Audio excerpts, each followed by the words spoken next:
This is so cute, but what does this say? I want to die. I want to die. Hi. Oh.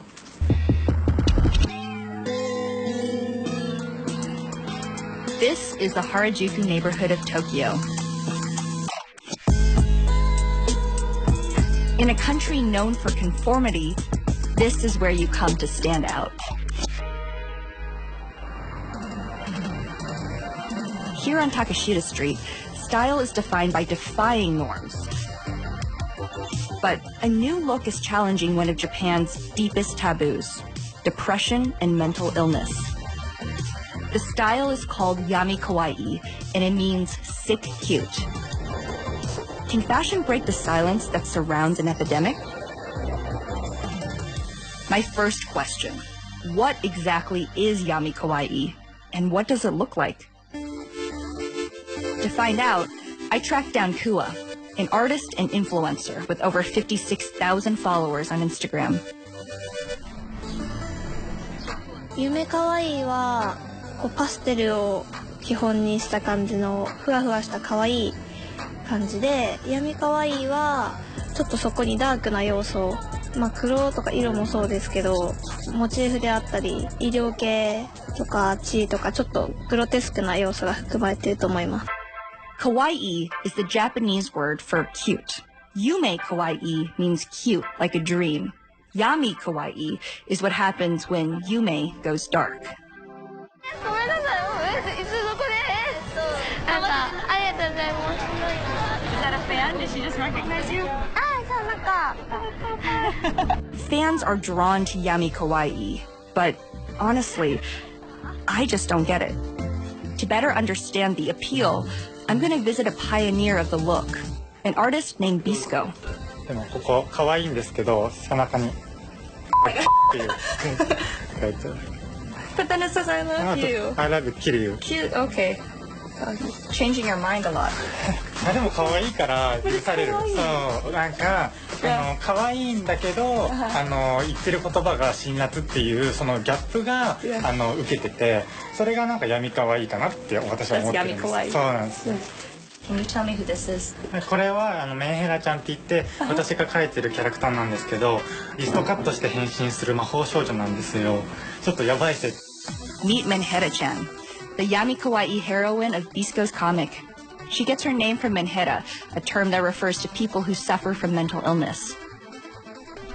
デリケートなところなんで、メンヘラちゃんはなんかいろいろとメンヘラって良くないんじゃないかとかよく言われるんですけど、この可愛いものの中に病んでいるものが含まれているっていうのが私が大好きな二面性を持つなんかコンテンツなんです。それが私の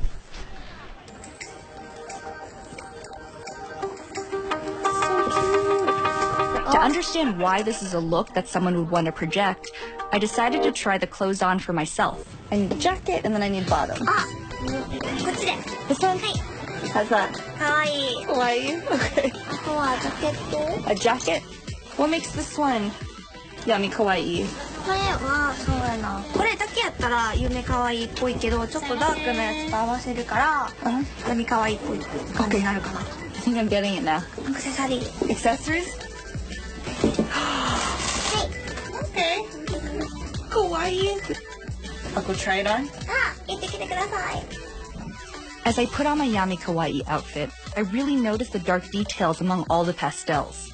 The bandages around the girl's wrists, the droplet hanging off the syringe. I don't feel kawaii. I feel uncomfortable. めっちゃ可愛いです。すごい似合ってる。いいですね。Is this kawaii? 可愛いです。There is a disconnect from the kind of attention the style gets and the kind of attention I want to see. If Yami Kawaii is the outward expression of inner sadness, what's up with Bisco? Is he capitalizing on a trend or living a darker truth? ここが私の部屋になります。 Oh my god, there's so much kawaii! Such an interesting mix of sweetness and pink. And then, like, this is terrifying. ことです。Oh, dude. Oh my gosh. Yeah, that's probably the most Yami Kawaii. I mean, when you see it, does it remind you about those who have died by noose, or is it just again, decoration? もちろん自殺するために使う道具だっていうのは重々分かった上で、そのダークな要素を含もうと思ってわざわざ作ってるんですよね。メンヘラちゃんもそうなんですけど、結局みんなが避けているものに需要があるんじゃないかって思って。Japan has one of the highest suicide rates in the world. Even talking about depression is taboo. So, Visco found another outlet. メンヘラちゃんを描き始めたのは、大学受験生の時期でして、実家に住んでたんですけど、祖父母からちょっと嫌がらせを受けたりとか、あとは、なんでしょうね、すごい暴言を吐かれるのは日常茶飯事だったし、現実逃避でちょっと描き始めたのがメンヘラちゃんでした。セラピーで描いてたようなものですね。やっぱり現実逃避っていうのはある意味セラピーなのでビジネスになっちゃったので結構仕事として頑張ってる感じではあるんですけど、もちろんセラピーの部分はあると思います。Yami Kawaii is fashion, but could it also be a coping mechanism for complex emotions? Hanayo, a former teenage model, might have some insight. She was once a finalist in a national competition, until she was disqualified for discussing her suicidal past in public. 私がまた憂鬱な気持ちになってまた自殺しみたいにしないように連れてきてくれますね。What do you feel when you come here?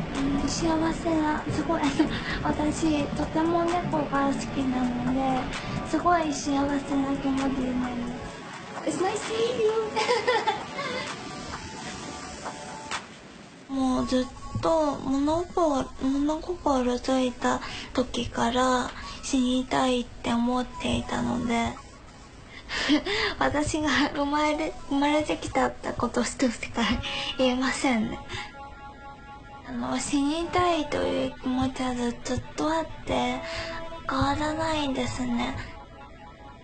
Did you say you had multiple attempts? はい。今回の落下して骨折っちゃった事件で頭を打って記憶がなくなったので覚えてはいないんですけど、未遂は結構あったみたいです。Her openness won her fans on social media, who have become a new kind of support system. Do you feel like there are a lot of people who feel the same way that you do? はい、そう思いますね。特に私のファンは、特に女の子は、メンタル的にいろんな問題を抱えていて、悩み相談とか。She uses social media to create a community where she feels free to talk about her art, her clothes, and her raw emotions. それで私を応援してくれるっていう子が多いので。You have a lot of pink. Yeah, I have a pink. Yeah. Do you dress to make yourself happy? Or do you dress to make other people happy? 元気づけるアイテムというか、そういうものとして捉えていますね。This is amazing. Sex suicide baby. Sex suicide baby. だから嬉しかったですね。Yeah, it feels bad to hide who you are, right? はい。What's one thing that you want people to know when they hear your story? 自殺に失敗したらこんなにひどいことになるから考えている人は思いとどまった方がいいということを見ていただいた方に伝えたくてお受けしました。ファンには幸せになってほしいですね。なので今頑張っています。Hanayo sees cute clothes as a form of therapy. Maybe that feeling isn't an accident. Joshua Paul Dale is a professor who specializes in the impact of kawaii culture. Cute can mean clever in English. So we can look at somebody and say, oh, that's cute, or don't be cute. But kawaii in Japan doesn't have that negative connotation to it. It's simply a pure, like, happy feeling of cuteness. So instead of like you look kawaii, it's like I feel kawaii because of how you are. Yeah. When you express kawaii, you're expressing a desire to appeal to other people, to get closer to other people, and expressing a desire for healing. So maybe that can help people with those dark and more difficult issues that can't be openly expressed in Japanese society. Talking openly about painful experiences feels better than keeping it in. Because when you talk, powerful things can happen. そういったうつとか精神の病っていうのは結局怪我と同じだとすればいたわってあげなきゃいけない。かわいそうな人は心の病だから心を休めたいっていうことも甘えだって皆さんは捉えるのかなって思ってて、そういった部分が変わっていかない限りはきっと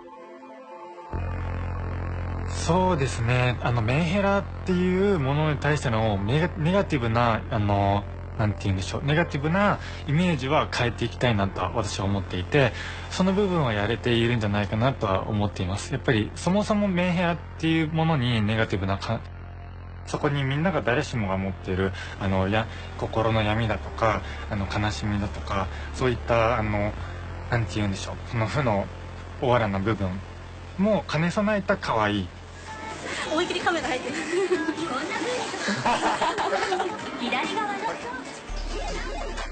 I see now that Yami Kawaii can actually help heal people, like Bisco's #1 fan, Kakura. すごい軽蔑されてたけど、でもメンヘラちゃんが流行りだして人気が出てきて、自分の個性でそういうのを表しやすくなった。いっぱい買うようになったり、本当にビスコ先生に救われて。So I came to Tokyo expecting to learn something about this new style subculture. What I really didn't expect to learn is something about love. You know, in the United States, asking for love isn't really a thing that we're very comfortable with doing. But in Japan, it's pervasive, it's normalized, it's kawaii. And especially when you have a hard time practicing self-love, asking for love is a really, really brave act. And that's what Yami Kawaii is at the end of the day. And that's pretty rad.